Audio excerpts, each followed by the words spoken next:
बाळांच्या दातांना होणारी कीड किंवा डेंटल कॅव्हिटीज याचं प्रमाण दिवसेंदिवस खूप वाढत चाललंय. का बरं होती ही डेंटल कॅव्हिटी?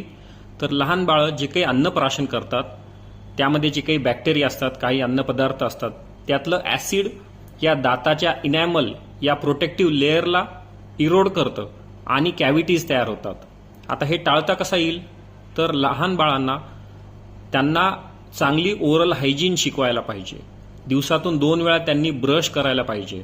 काही स्पेसिफिक पदार्थ असतात जसं की शुगरी पदार्थ असतात, साखर असलेले पदार्थ, काही ज्युसेस असतात, कॅन्डीज असतात, यांचं सेवन टाळायला पाहिजे. जर ते टाळता आलं नाही तर हे पदार्थ खाल्ल्यानंतर लहान बाळांना गुळणा करून घ्यायला सांगितलं गेलं पाहिजे.